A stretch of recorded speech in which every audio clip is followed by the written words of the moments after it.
ఎందుకు పోతున్నాయి ఆదివారాలు శనివారాలు ప్రజల మీదకి? అంటే ఎన్నిసార్లు కోర్టు చెప్పినా, హైకోర్టు చెప్పినా, సుప్రీంకోర్టు చెప్పినా నీకు బుద్ధి రాదా, ఇంగితం రాదా నీ ప్రభుత్వానికి? అక్కడ పులులు లేవు, జింకలు లేవు అని పంచ్ డైలాగులు చెప్పడం ఏమింది నాకు అర్థం కాదు. అక్కడ ఏముందో కనీసం ఎప్పుడన్నా పోయినావా నువ్వు? పిల్లలు చెప్తున్నారు ఈరోజు, ఫుట్బాల్ ఆడడానికి వచ్చినాడు, భూముల మీద కన్నేసినాడు, ఇప్పుడు మమ్మల్ని ఫుట్బాల్ ఆడుతున్నాడు, మా భూములు గుంజుకుంటున్నాడు అని పిల్లలు చెప్తా ఉన్నారు. నేనేమంటా ఉన్నా అంటే రేవంత్ రెడ్డి గారిని, ప్రజాపాలన అంటే విద్యార్థుల జుట్టు లాగడం, ఆడపిల్లల బట్టలు చింపడం, ఒక న్యాయం కోసం వాళ్ళు ఒక ఇంచు భూమి వాళ్ళదా, ప్రైవేట్ భూమి ఏమన్నా? ప్రజల కోసం, హైదరాబాద్ భవిష్యత్తు కోసం వాళ్ళు కొట్లాడుతున్నారు. అక్కడ చదువుకునే పిల్లల్లో 70-75% మంది పిల్లలు మన రాష్ట్రం వాళ్ళు కూడా కాదు. వాళ్ళు పాపం వివిధ రాష్ట్రాల నుంచి వచ్చి 2-3 ఏళ్ళు ఇక్కడ చదువుకొని 4-5 ఏళ్ళు చదువుకొని పిహెచ్డీ చేసే వాళ్ళు అయితే వెళ్ళిపోతారు వాళ్ళు. కానీ వాళ్ళకి హైదరాబాద్లో ఉన్న ప్రేమ మీద నీకు అరపైసా అన్నుందా, అనుమాత్రం ఉందా? వాళ్ళు హైదరాబాద్ కోసం వాళ్ళు పోరాడుతుంటే, హైదరాబాద్ భవిష్యత్ తరాల కోసం వాళ్ళు కొట్లాడుతుంటే కనీసం నువ్వు ముఖ్యమంత్రివి, 4 కోట్ల మందికి ప్రతినిధివి అనే ఇంగితం నీకుందా? సిగ్గనిపిస్తలేదా కనీసం? డబ్బు కోసం ఇంత దిగజారాలా, ఇంత తప్పుడు పనులు చేయాలా? నిన్న జగదీష్ రెడ్డి గారు చెప్పారు, నేను మళ్ళీ చెప్తున్నా, 14,000 ఎకరాలు మేము హైదరాబాద్ ఫార్మాసిటీ కోసం సేకరించాం. ఎస్, మాకు కూడా ప్రతిఘటన ఎదురైంది, మాకు కూడా ఇబ్బందులు అయినాయి. ఒప్పించి మెప్పించి మొత్తానికి కోర్టు కూడా అన్ని సరైన వివరాలు సమర్పించి మేము ministry of environment forest clearance తెచ్చి అన్ని చేసి 14,000 ఎకరాలు హైదరాబాద్ ఫార్మాసిటీ అని చెప్పి ఒక గ్రీన్ ఫార్మాసిటీ కడతామని చెప్పి మేము సేకరించాం. ఇవాళ నువ్వు దాన్ని 4th సిటీయో 420 సిటీయో కడుతున్నావు నువ్వు అక్కడ. నేను అడుగుతున్నా, మరి అక్కడ 14,000 ఎకరాలు నీ చేతిలో ఉన్నప్పుడు, మేము వడ్డిచ్చిన విస్తరలాగా నీ చేతిలో పెట్టినప్పుడు ఈ 400 ఎకరాల మీద ఎందుకు పడ్డావు? అక్కడ 14,000 ఎకరాల్లో కట్టచ్చు కదా. నువ్వు కట్టే ఐటీ పార్కులు, నువ్వు కట్టబోయే ఏఐ సిటీ, నువ్వు కట్టబోయే ఫ్యూచర్ సిటీ కోసం 14,000 ఎకరాలు పెట్టుకొని ఇక్కడ ప్రజెంట్ సిటీని ఎందుకు ఖరాబ్ చేస్తున్నావు? ఉన్నదే అక్కడ లంగ్ స్పేస్ ఇది ఒకటి, 2,500 ఎకరాలు ఏదైతే అక్కడ హెచ్సియు చుట్టూ ఉందో ఆ పశ్చిమ హైదరాబాద్లో ఉన్న ఒకే ఒక లంగ్ స్పేస్ అది. దాన్ని ఎందుకు ఖరాబ్ చేస్తున్నామని కదా ప్రజలు అడిగేది. దాన్ని ఎందుకు ఖరాబ్ చేస్తున్నామని కదా పిల్లలు కొట్లాడేది. అక్కడ ఉండే జంతువులకు నోరు లేదు, నీ మంత్రులకు లేదా, నీ ఎమ్మెల్యేలకు లేదా? కనీసం ఒక్కరు మాట్లాడుతున్నారా? ఒక్కరికన్నా కనీసం బాధ అనిపిస్తలేదా? నెమళ్ళు అరుస్తుంటే, ఆ పశువులు పక్షులు గోల చేస్తుంటే, మా గూడు జరగొట్టద్దని ఏడుస్తుంటే ఒక్కలకు కూడా మానవత్వం ఉన్నవాడికి దేశం మొత్తం వినబడుతుంది, కానీ మీకు వినబట్టలేదా?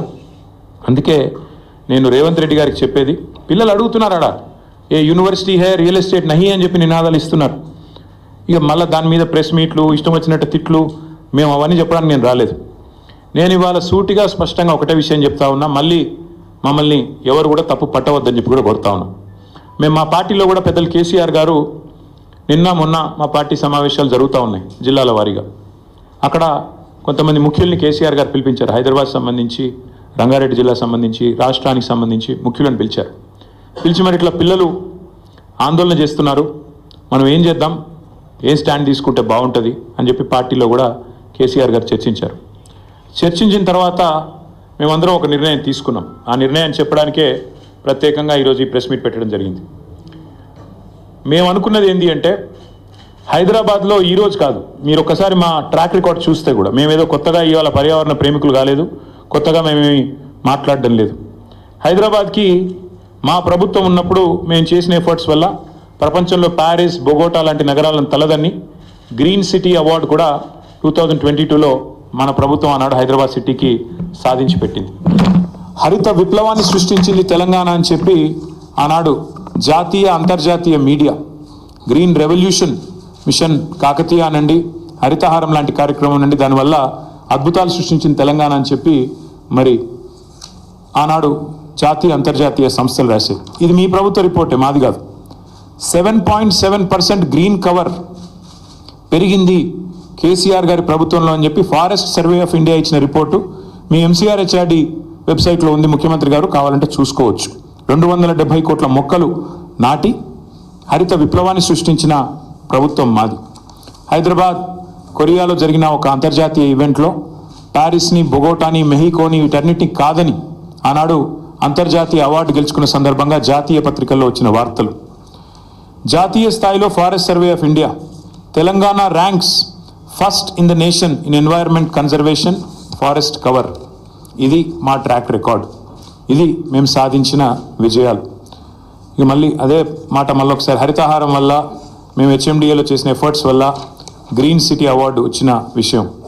అదే మాదిరిగా ఇక ఇది డేటా, ఒక 10 ఏళ్లలో భారతదేశంలో ఏ నగరంలో గ్రీన్ కవర్ పెరిగింది అంటే మెట్రోస్లో. ఇది data, times of India report. ఇది డేటా చూడండి.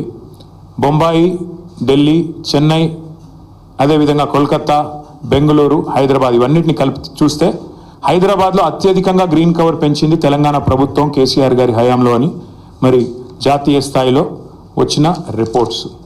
ఇక ఎంత పెరిగింది, ఎన్ని స్క్వేర్ కిలోమీటర్లు పెరిగింది తెలంగాణలో అంటే ఇదొక రిపోర్టు. ఇట్లా ఒకటి కాదు, నేను 100 చూపెడతాను. ఇది ఒక్క పిక్చర్ మీకు అన్ని విషయాలు చెప్తుంది. ఆ తర్వాత భారత ప్రభుత్వం చెప్పింది కూడా ఒక మాటలో చెప్తాను. This one picture will speak volumes. భారతదేశంలోని 28 రాష్ట్రాల్లో ఎక్కడ గ్రీన్ కవర్ పెరిగింది అంటే ఇగో this is Telangana and the growth, decadal growth of green cover in Telangana. ఇది భారత ప్రభుత్వం పార్లమెంట్లో ఇచ్చిన రెస్పాన్స్. 2021 జూలై 23 నాడు భారతదేశంలో ఏ సంవత్సరంలో ఎంత పెరిగింది గ్రీన్ కవర్, ఎంత పెరిగింది అడవి అంటే ఇది భారత ప్రభుత్వం